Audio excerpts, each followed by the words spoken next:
लंबी छुट्टियों के बाद कुछ दिनों पहले ही मैंने ड्यूटी रिज्वाइन की थी। फिर मेरे पास आया सेजल मेहता केस।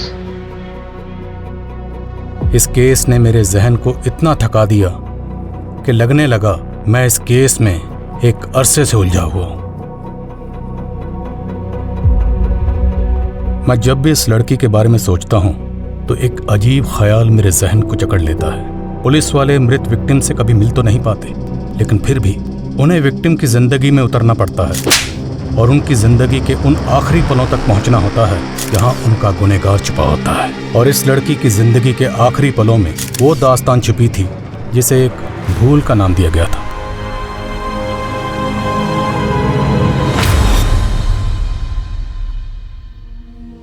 अक्सर ऐसा क्यों होता है, जो लोग दूसरों के हक के लिए लड़ते हैं, किस्मत उनके हक में गलत फैसला सुना देती है। मेरी जिंदगी के कई पन्ने थे, लेकिन हर पन्ने पे 3 शब्द जरूर लिखे होते थे: जोश, जज्बा और जज्बात। Case number 26, Aditya Jain versus Radhika Jain. Your honour, violence का कोई जेंडर नहीं होता है। एक औरत के भी हाथ होते हैं जो कि मर्द पे भी उठ सकते हैं, और एक बीवी भी अपने पति को असॉल्ट कर सकती है। योर ऑनर, मेरे क्लाइंट आदित्य डोमेस्टिक वायलेंस के विक्टिम हैं। जब रिश्ते हिंसा की बलि चढ़ते हैं तब जज्बाती चोट जिस्मानी चोट से ज्यादा दर्द भरी होती है। एंड योर ऑनर, दर्द का भी कोई जेंडर नहीं होता है। और झूठ का भी कोई जेंडर नहीं होता। झूठ को सच बनाने की भूमिका चाहे जितनी भी अच्छी तरीके से कर ली जाए, लेकिन प्रूफ क्या है? योर ऑनर, ये आदित्य की मेडिकल रिपोर्ट्स हैं जिसमें उसके पुरानी इंजरीज के प्रूफ हैं। योर ऑनर, आदित्य के फ्रेंड्स, नेबर्स हर कोई स्टेटमेंट दे चुका है और सबका यही कहना है कि वायलेंट आदित्य नहीं, राधिका है। योर ऑनर, अगर मेरे क्लाइंट चाहें तो काउंटर केस भी कर सकते हैं, बट हम कोर्ट का टाइम वेस्ट नहीं करना चाहते हैं। इसलिए आई अपील कि इस केस को डिसमिस करके डिवोर्स ग्रांट कर दिया जाए। मुझे बहुत अफसोस के साथ कहना पड़ रहा है कि एक महिला होने के बावजूद भी सेजल जी इस केस को जीतने के लिए बहुत कुछ मैनिपुलेट कर रही हैं। आप अपनी दलीलें नहीं प्रूव कर पा रहे हैं तो कुछ भी कह रहे हैं, but I believe in justice your honour. Domestic violence act का कई बार गलत तरह से इस्तेमाल हुआ है, सो आई होप इस केस में एक ऐसा वर्डिक्ट आए जो कि सभी डोमेस्टिक वायलेंस एक्ट को वायलेट करने वालों के लिए एक बड़ा सबक हो। सेजल, मुझे अब विश्वास हो गया है कि तुम्हारी मदद से मैं एक केस जीत सकता हूँ। मैं तुम्हें बता भी नहीं सकता हूँ कि उस औरत के साथ मैं कितनी घुटन महसूस करता था। सेजल, कब से कॉल लगा रहा हूँ, फोन भी बंद है तुम्हारा। सॉरी प्रतीक, मैं कोर्ट रूम में थी। तो मुझे यहाँ क्यों बुलाया? पहले ड्राइवर समझ रखा है। वैसे सही है, तुम्हारा वेट करता रहो मैं हमेशा, है ना? सॉरी यार। Aditya, he is Prateek, my fiance. Hi. Hi. अब आपका ऑर्डर हो तो चले यहाँ से। See you on the verdict day. Let's go, bye.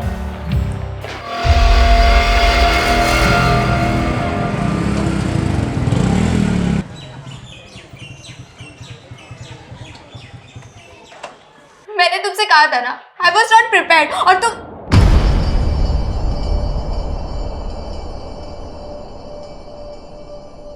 Anjali. क्या हुआ Raghav?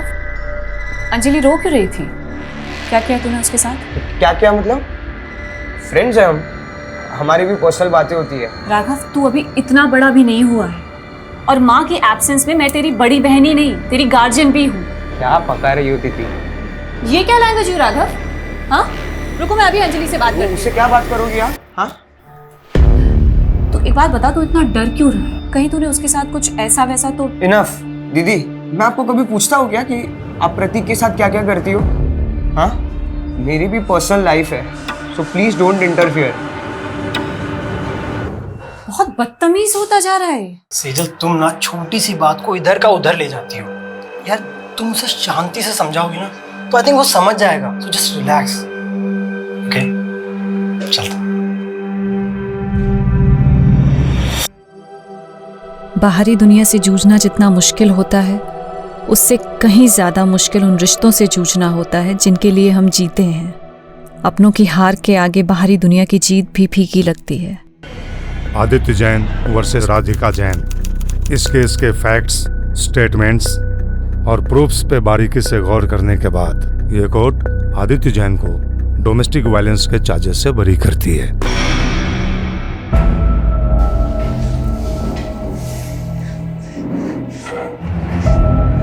Thank you Sejal. You saved my life. तुम मेरे लिए फरिश्ता बन के आई हो।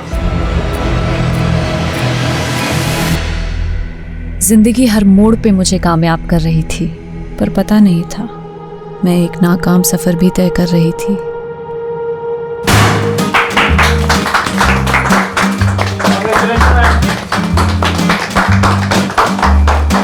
Many congratulation Sejal. मुझे पता था तुम ये केस जीत कर रहो। जिस डेडिकेशन, सिंसियरिटी और ईमानदारी से तुम काम कर रही हो, it's something to be appreciated. Thank you sir, लेकिन मुझे आपसे बहुत जरूरी बात। आज कोई काम की बात नहीं होगी। It's a celebration time. And listen guys, Sejal की जीत की खुशी में आज मैंने आप सब के लिए डिनर पार्टी अरेंज की है। एंजॉय। तो मुझे लग रहा है बॉस सेजल पे बहुत ज्यादा मेहरबान हो रहे हैं। बड़े हाई प्रोफाइल केसेस इसके लिए रिजर्व करके रखे। हम तो सिर्फ पेपर वर्क करने के लिए ना।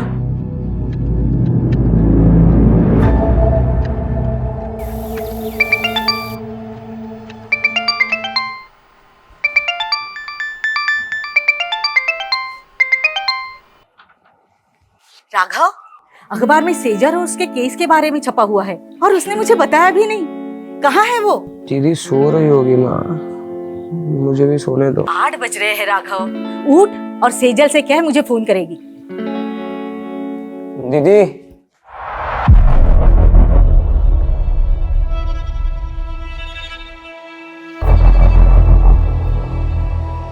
दीदी अंदर हो।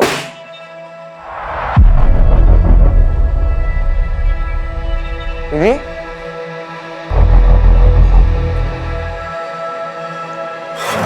हेलो, कौन? आप कौन बोल रहे हैं? ये मेरी दीदी का नंबर है। आपकी दीदी? वो यहाँ हाईवे पे घायल पड़ी है। क्या? ये लो पकड़ो। आपने ही फोन किया था? मुझे लगता है शायद दीदी के साथ रेप। क्या?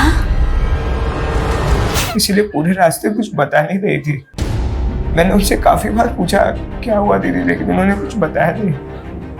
पुलिस को बुलाना चाहिए। नहीं, मुझे सेजल से अकेले में बात कर लेने दे। तू बाहर जा।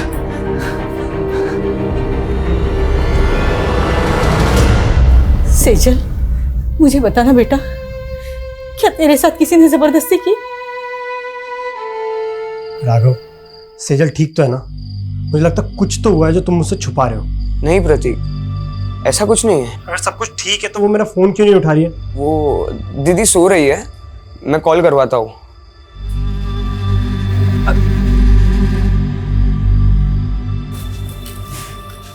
पड़ोसी कुछ भी कह रहे हैं, तिल का ताड़ बना रहे हैं। लेकिन माँ सच सच बताओ, दीदी की तरह आप भी मुझसे कुछ छुपा नहीं रही हो ना?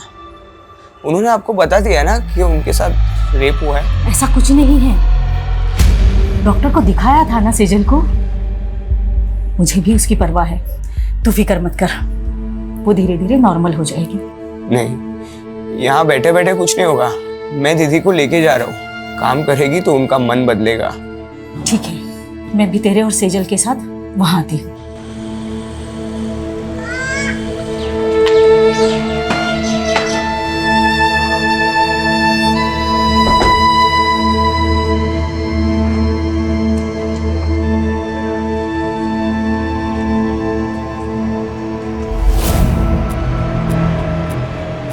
क्या देख रही है? चल अंदर।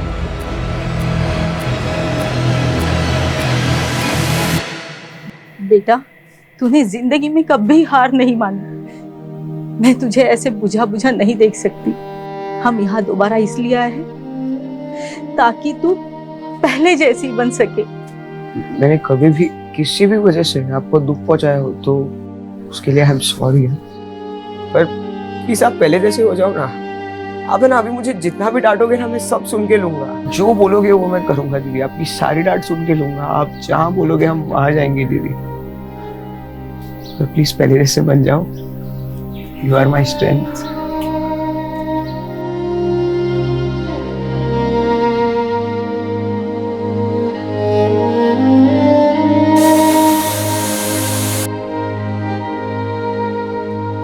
अपने दर्द छिपा के मैं पहली बार एक झूठी जिंदगी जीने की कोशिश कर रही थी।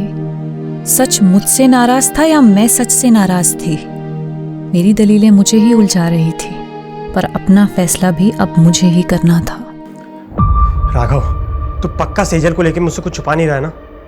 मैं भी पनवेल आ रहा हूँ। नहीं प्रतीक, वो हम आ गए हैं, सिर्फ 2 ही दिन हुए हैं। अरे तू सेजल का फोन क्यों बंद है? मेरी बात करो उससे। हाँ देखता हूँ। दीदी,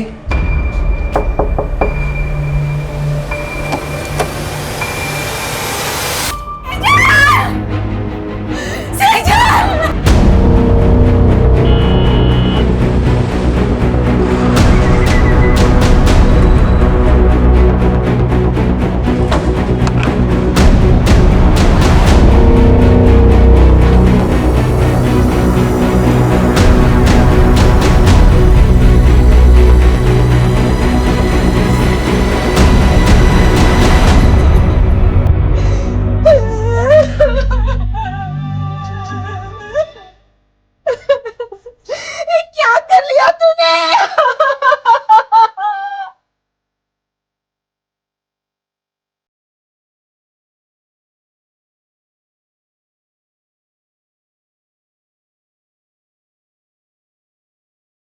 सर,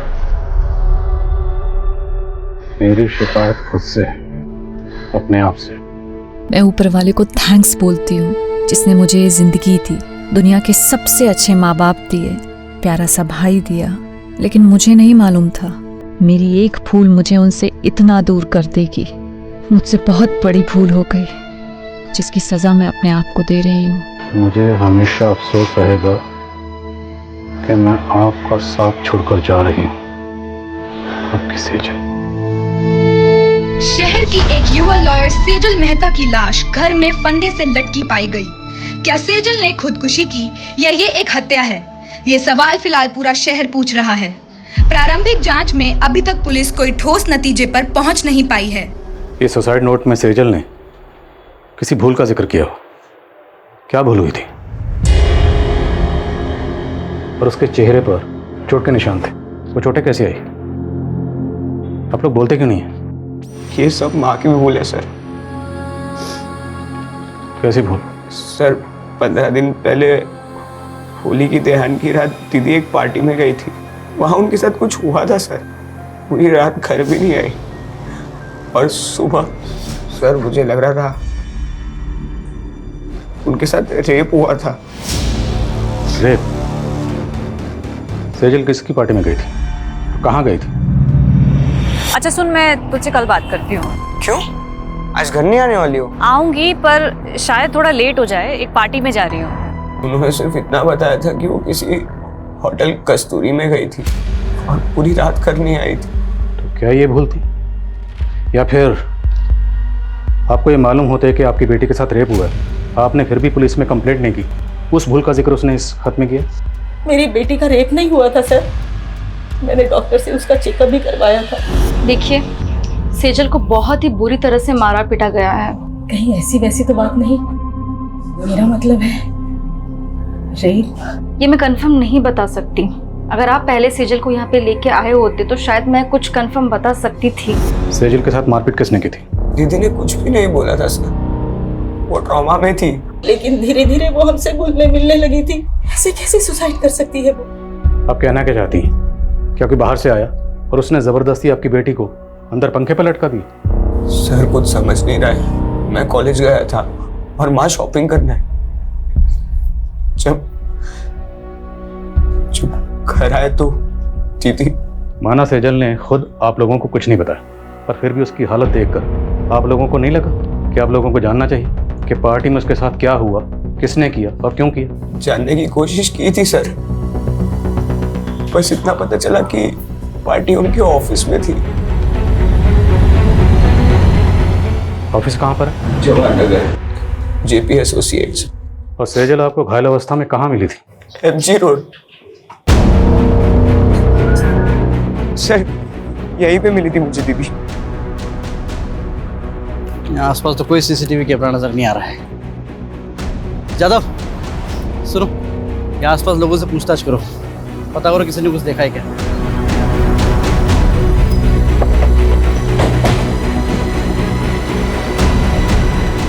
सेजल बहुत स्ट्रांग लड़की थी, मैं मान ही नहीं सकता कि वो सुसाइड करेगी। 12 मार्च की रात आपके ऑफिस की तरफ से कोई पार्टी थी? हाँ, पार्टी तो थी। सेजल ने एक कंट्रोवर्शियल केस जीता था, उसी के सेलिब्रेशन में। और ये सेलिब्रेशन होटल कस्तूरी में हुआ था? कस्तूरी? नहीं तो, पार्टी तो ऑफिस में थी। सर, कस्तूरी होटल के बारे में मैं कुछ नहीं जानती। उस दिन पार्टी यहाँ पे ऑफिस में ही थी। ये पार्टी कब तक चली थी?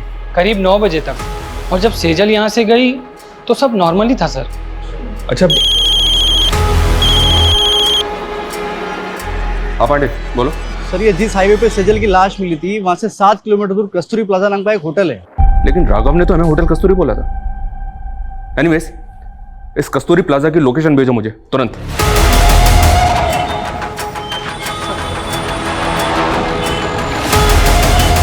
नहीं सर, 12 मार्च को यहाँ कोई पार्टी नहीं थी। इस लड़की को आपने यहाँ देखा था? सर, यहाँ तो बहुत से लोग आते हैं, मुझे याद नहीं है। पांडे, 12 मार्च को यहाँ पे जितने भी गेस्ट आए थे सबकी लिस्ट चेक करो और यहाँ का सीसीटीवी फुटेज भी चेक करो। शायद सेजल यहाँ पे आई हो। Thank you.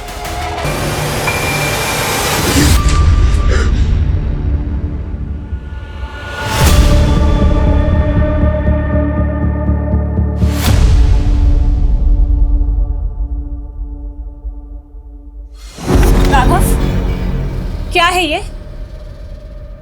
मैंने मेरे बैंकिंग ऐप का पासवर्ड बता दिया तो तुम मिसयूज करोगे मेरे फंड्स का?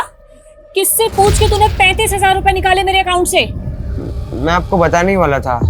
और क्या करेगा तू इतने बड़े अमाउंट का? बोल।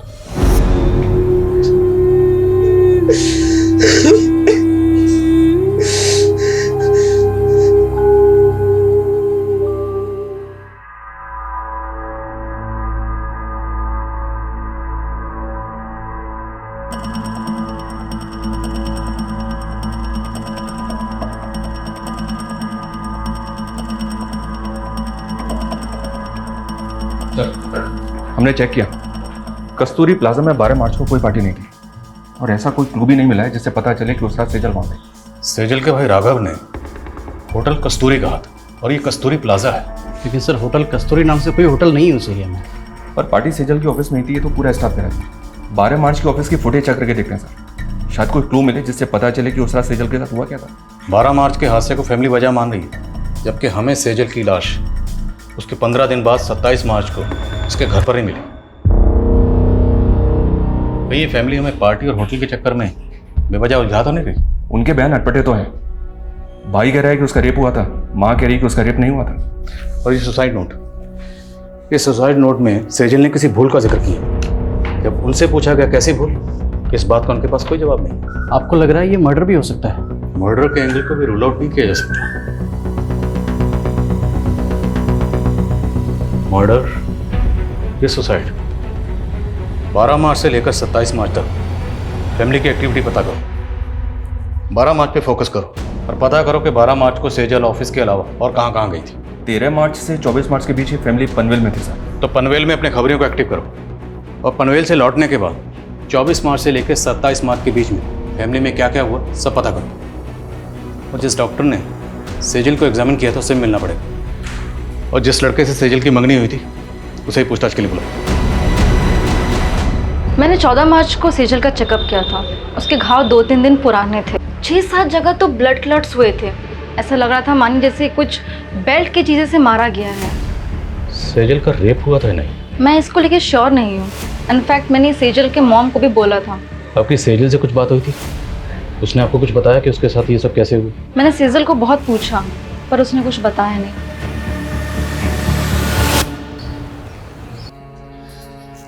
अरे दर्द दबा के मुस्कुराना सीखा है और मेकअप लगा के जख्म छुपाना भी।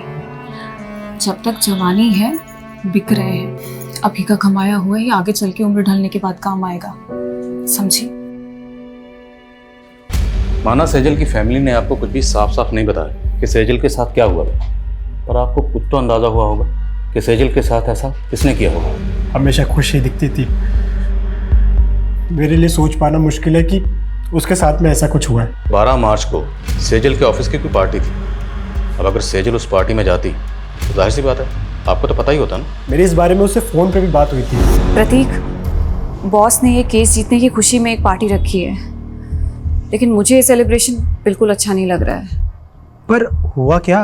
मुझसे बहुत बड़ा गूफअप हो गया। गूफअप? कैसा गूफअप? सर क्लियरली मुझे कुछ नहीं पता है, but it was something related to her work. Sejal ने ये लॉ फॉर्म 4 साल पहले ज्वाइन की थी, पर इसमें गौर करने वाली बात है वो ये कि सेजल ने जितने भी केसेस जीते थे या जितने भी केसेस पे वो काम कर रही थी, उनमें से ज़्यादातर केसेस वो थे जो पहले उसकी कुलीग कविता के पास थे। मतलब कविता के केस सेजल को दिए जा रहे, जबकि पहले सेजल कविता को असिस्ट कर रही थी। सर ऑफिस की फुटेज में भी हमने कविता और सेजल के एक और कलीग विकल्प को पॉइंट आउट किया था।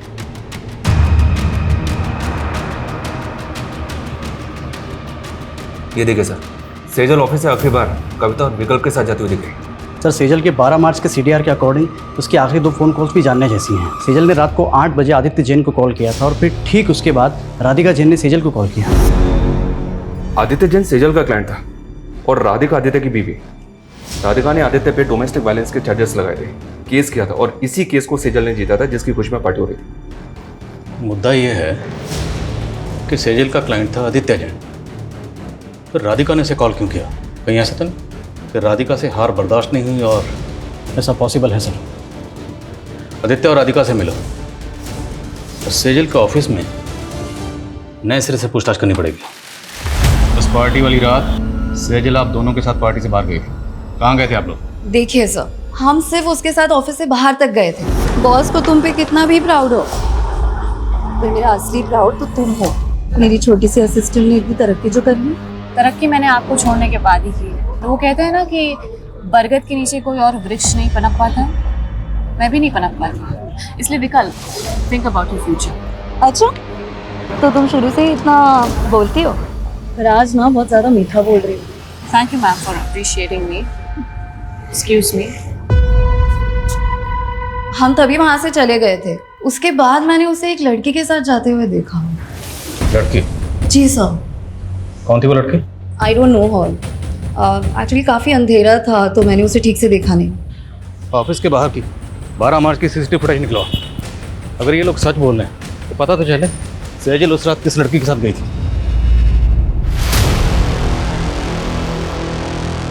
मैंने तुम्हें रोका था, लेकिन तुमने मेरी बात नहीं मानी और अब तुम्हारी वजह से अब मैं प्रेग्नेंट हूँ।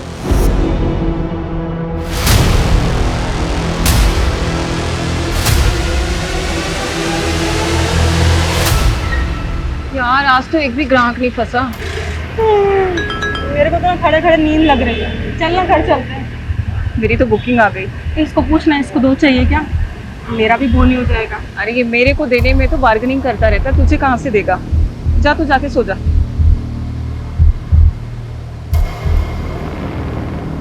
आदित्य से केस हार गई थी, वो भी सेजल की वजह से। तो फिर 12 मार्च की रात को आपने सेजल को किस इरादे से कॉल किया? नहीं सर, मैंने उसे कॉल नहीं किया था। मैंने उसके 5-6 मिस्ड कॉल देखे, तब जाकर मैंने उसे कॉल बैक किया था। तो बात क्या हुई थी आपकी उसके साथ? सेजल को गिल्ट हो रहा था। गिल्ट? अब क्या है सेजल? सॉरी राधिका, जिंदगी में पहली बार मैंने एक गलत इंसान का केस ले लिया। कहना क्या चाहती हो तुम? मुझे आदित्य की सच्चाई पता चल गई है। आई नो, आदित्य नहीं बल्कि तुम डोमेस्टिक वायलेंस का शिकार हुई हो। मैं खुद सेजल की बात सुनकर हैरान थी सर। ऊपर से वो बोल रही थी कि वो मेरे लिए आदित्य के खिलाफ लड़ेगी। हाँ बोलो। सर ये आदित्य के घर पे तो ताला है और मैंने पता किया ये 12 मार्च से ही गायब है और काफ़ी दिनों से इसका फ़ोन भी बंद आ रहा है।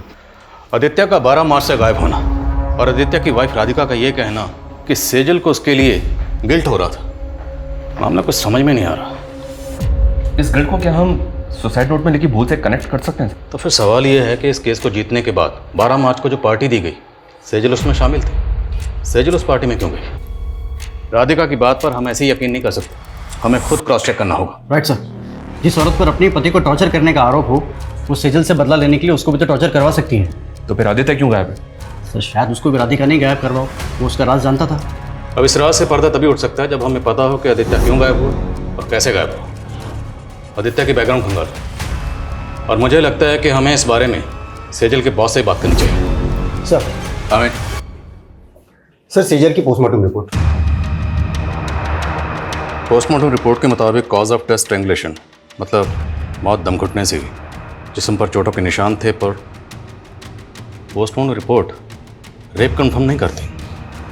वो शायद इसलिए क्योंकि पोस्टमार्टम उसकी मौत के काफ़ी दिनों बाद किया गया। मुमकिन है कि रेप हुआ, क्योंकि लड़की के साथ ज़बरदस्ती तो हुई थी। सर सुसाइड नोट से सीजर की हैंडराइटिंग मैच हो रही है और हमारे पनवेल के खबरियों से इंफॉर्मेशन मिली है सर। कैसी इंफॉर्मेशन? पनवेल में सेजल के चाचा चाची रहते हैं। पिछले 7 सालों से दोनों परिवार के बीच कोई बातचीत नहीं है। दरअसल सेजल के पापा की दुकान थी जो सेजल के चाचा ने हड़प ली थी। शैलेंद्र, मेरे पति के गुजरते ही तूने अपने रंग दिखाने शुरू कर दिए। पहले उनका बैंक अकाउंट फ्रीज करवा दिया और अब उनकी दुकान हड़प ली। अरे मैं अपने बच्चों की देखभाल कैसे करूंगी? मैं हूं ना, खर्चा उठा लूंगा तुम सबका। वो दुकान मेरे पापा की थी चाचा जी। आप वहाँ सिर्फ नौकरी करते थे और ऐसे कह रहे जैसे हम पे एहसान कर रहे हैं। बस सेजल, भाभी समझाओ इसको। भैया के बाद कोई नहीं है मेरे अलावा तुमको पालने वाला। पाला मेरे पापा ने है आपको चाचा, अपनी दुकान में काम देके, और आप हमें पालोगे।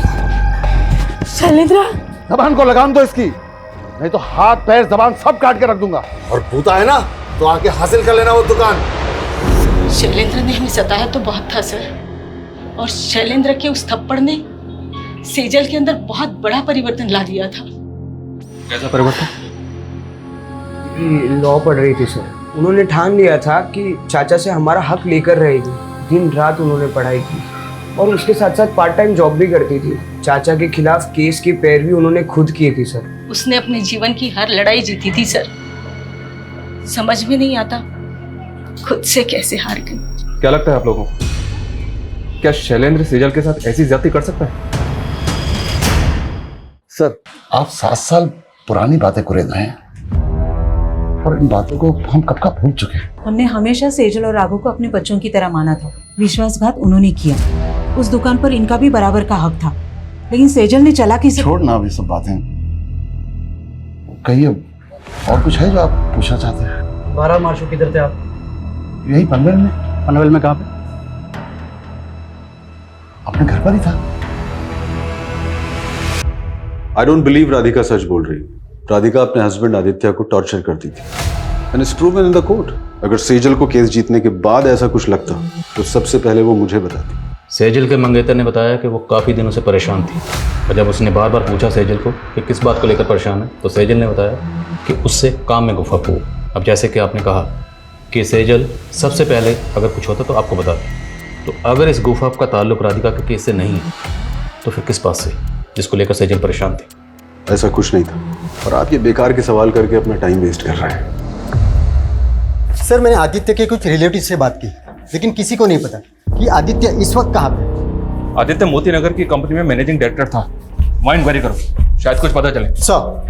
सर इसमें 12 मार्च की सेजल के ऑफिस की बाहर की फुटेज है। सर इसमें वो इस लड़की के साथ बाहर जाते हुए दिख रही है। कौन है ये लड़की?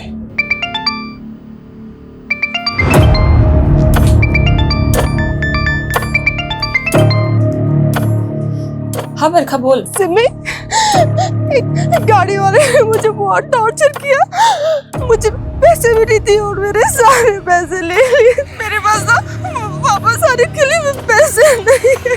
तू घबरा मत बरखा, कहाँ है तू बता मुझे, मैं आती हूँ तुझे लेने।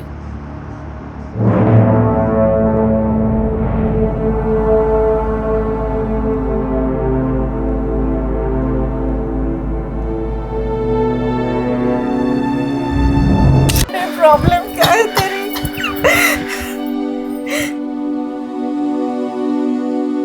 क्या चाहता है तू? फिर से मैं वही दिन देखूं?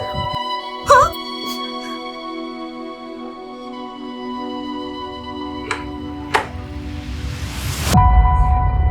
ऐसा करने से पहले तुमने एक बार भी अपनी माँ के बारे में नहीं सोचा? कहीं वजह तुम्हारी दोस्त अंजलि से तो नहीं जुड़ी? हाँ?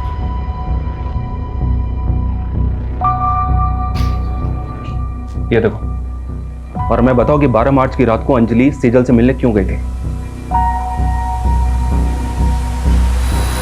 35,000 रुपए राघव कोई छोटी मोटी रकम नहीं होती है। और क्या करेगा तू इतने बड़े अमाउंट का? क्या हुआ? सच सच बता, बात क्या है? दीदी, अंजलि प्रेग्नेंट है। इतनी बड़ी बात तुमने हमसे छुपाई? सर मैं गिल्ट में था, कहीं मेरी इसी भूल की वजह से तो दीदी ने। सॉरी।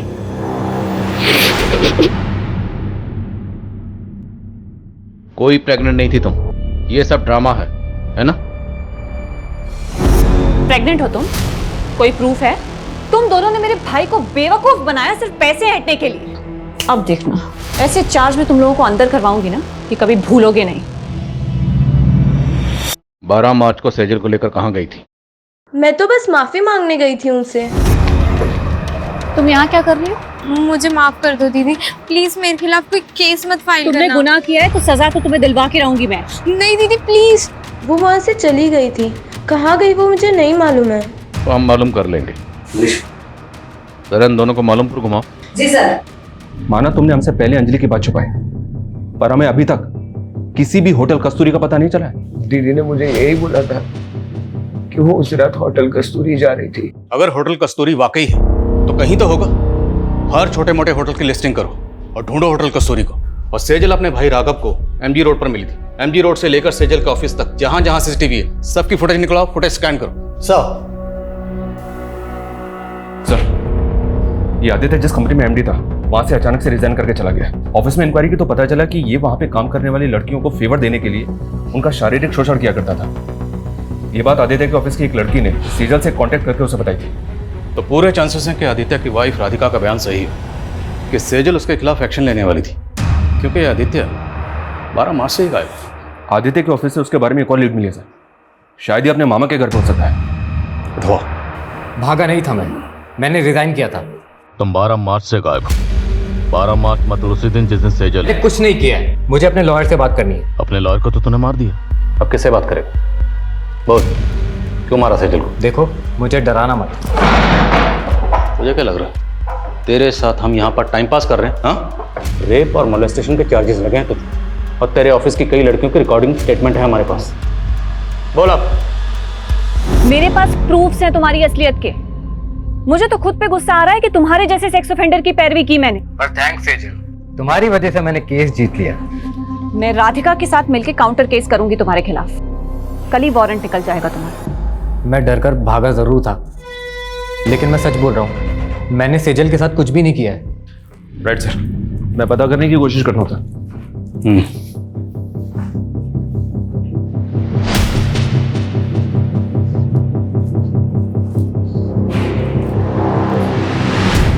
सेजल ने जिस भूल का जिक्र किया था, क्या भूल ये थी कि उसने आदित्य जैसे गलत आदमी की पैरवी की?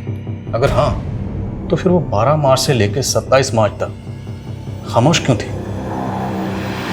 और कोई भी भूल इतनी बड़ी कैसे हो सकती है जिसकी वजह से सेजल जैसी लॉयर सुसाइड कर ले?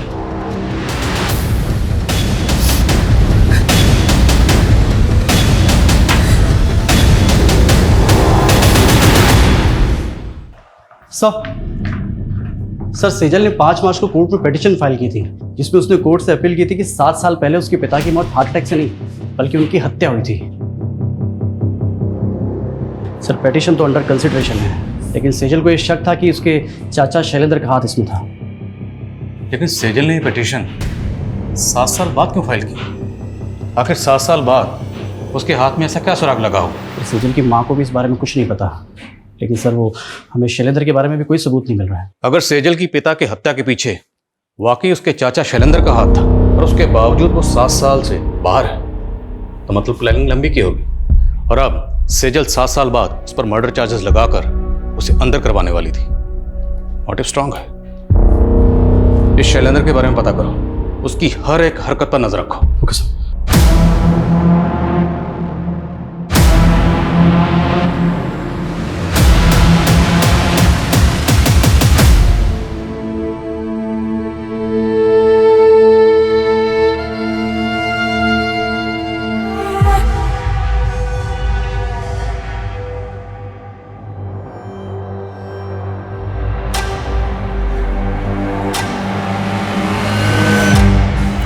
रोज पेट पे लात मारती हूँ मैडम। बकबक बनकर। क्या बकबक मैडम? जो मर्डर करके भाग जाते हो उनको तो आप पकड़ नहीं पाते हो और हमारे जैसों को दबोच लेते हो आप। क्या बोल रही है तू? किसका मर्डर? मेरी दोस्त का मर्डर। 6 महीने पहले 12 मार्च को हाईवे रोड पे मेरी दोस्त को मार दिया गया था। उसकी सुनवाई हुई अभी तक? चल ठीक है गाड़ी में बैठ।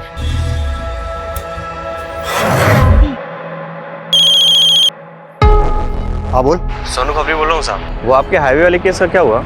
उन्होंने क्या बोला ऐसा क्या? अरे साहब वो क्या है ना कि मैंने सुभाष नगर पुलिस को एक चकले का टिप दिया है और वहाँ पे एक प्रोस्टिट्यूट बोल रही है कि उसकी फ्रेंड का 2 महीने पहले वहाँ पे मर्डर हुआ। मर्डर? हाँ साहब। क्या 12 मार्च को एमजी रोड पर एक और मर्डर हुआ था? हाँ सर, और सेजल भी 2 महीने पहले एमजी रोड पे बेहोशी की हालत में मिली। वो लड़की कौन थी जिसके बारे में खबर नहीं होता है? सर उसका नाम सिमी है, प्रोस्टिट्यूट है, आज ही अंदर हुई है। इस सिमी से मिलकर चांस लेते, शायद कोई काम की बात पता चले। साहब मेरी दोस्त थी बरखा, उसका एक्सीडेंट हुआ था। लेकिन आपने तो पहले कहा था कि मर्डर हुआ था। साहब किसी ने जानबूझकर उसको गाड़ी से उड़ा दिया था। 2 दिन तक बेचारी अस्पताल में रही, उसके बाद उसकी मौत हो गई। आपको ये कैसे पता कि किसने जानबूझ के उड़ाया था? हाँ बरखा बोल। मेरे पास ना वापस आने के लिए पैसे नहीं है। तू घबरा मत बरखा, कहाँ है तू बता मुझे। मैं एमजी रोड पे एक गाड़ी वाला एक लड़की को फेंक दिया, ग्रे कलर की गाड़ी से एक लड़की। बरखा मुझे कुछ समझ में नहीं आया और उसके बाद उसका एक्सीडेंट हो गया। बरखा ने आपको उस गाड़ी का नंबर बताया था? नहीं साहब, लेकिन बरखा ने बताया था कि ग्रे कलर की कोई कार थी। आपकी बरखा से बात कब हुई थी? मेरा मतलब तारीख क्या थी? सर 12 मार्च को रात के 2-2:30 बजे के आसपास। 12 मार्च की रात को सेजल जहां पर जख्मी हालत में मिली थी उस जगह पर सीसीटीवी नहीं है, लेकिन वहां से 3 किलोमीटर दूर एक सिग्नल है, वहां पे सीसीटीवी है और रास्ते में कोई भी राइट या लेफ्ट टर्न नहीं है, सीधा रास्ता है। उस सीसीटीवी की फुटेज स्कैन करो, जितनी भी सफेद रंग की गाड़ियां दिखती हैं सबकी लिस्टिंग करो।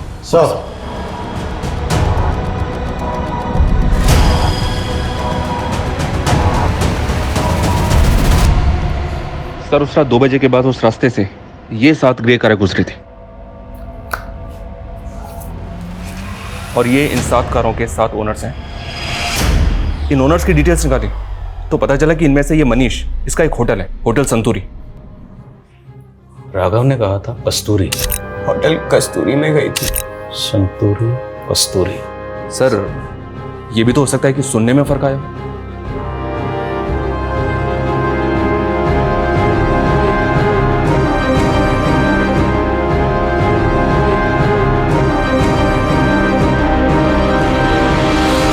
मेरा यकीन कीजिए सर, मेरी सेजल से कोई दुश्मनी नहीं थी। मैं तो बेकार में ही अपने दोस्त के लफड़े में फंस गया। कौन दोस्त?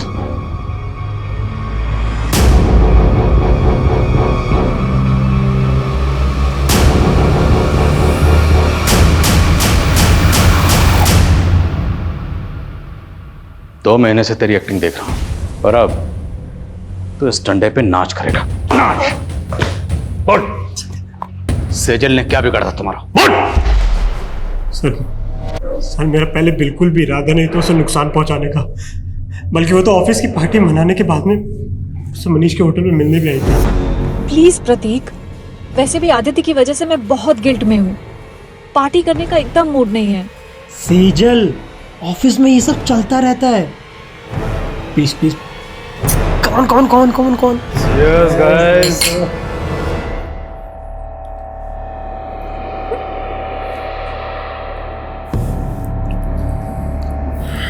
सेजल,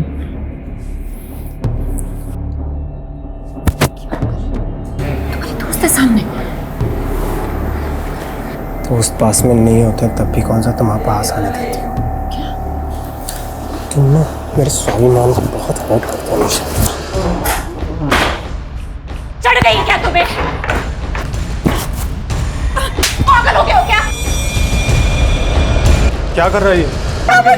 क्या बोल रही है? तेरा मन कर रहा तो तू भी कर ले। सर हमें लगा था कि वो मर गई है, इसलिए हमने उसे फेंक दिया और किसी और लड़के ने उसे फेंकते हुए हमें देख लिया। विशाल,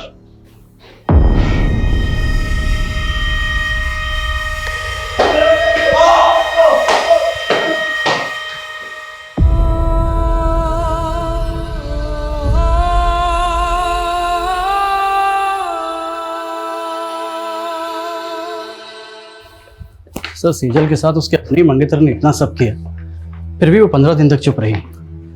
जबकि सेजल कोई आम लड़की नहीं थी, एक लॉयर थी, एक ऐसी लॉयर जो लोगों के इंसाफ के लिए ईमानदारी से लड़ती थी। सेजल प्रतीक को बचपन से प्यार करती थी।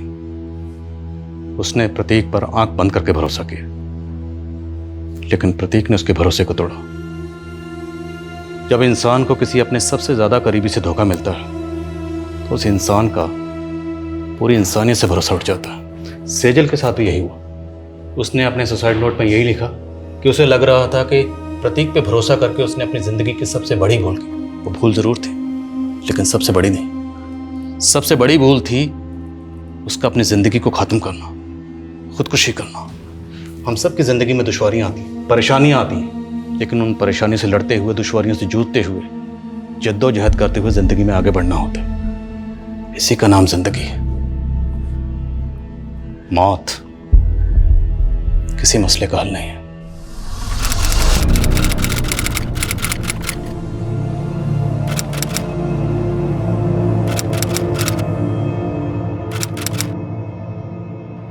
नमस्कार, आदाब। मैं हूं आदिल खान। क्राइम पेट्रोल के जरिए हमने छेड़ी एक मुहिम, वो चाहे गुनाह से सतर्क रहने का सबक हो या फिर आने वाले जुर्म की दस्तक। क्राइम पेट्रोल के हर एपिसोड में हम आपको दिखाते आए हैं हिंदुस्तान की चौंकाने वाली जुर्म की कहानियाँ। 15 जून बुधवार से क्राइम पेट्रोल 2.0 एक नए समय पर टेलीकास्ट होगा, रात 10:30 बजे। तो देखते रहिए क्राइम पेट्रोल 2.0 रात 10:30 बजे, सिर्फ सोनी एंटरटेनमेंट टेलीविजन पर। जय हिंद। क्राइम पेट्रोल के ऐसे ही मजेदार एपिसोड्स देखने के लिए हमारे चैनल को सब्सक्राइब करें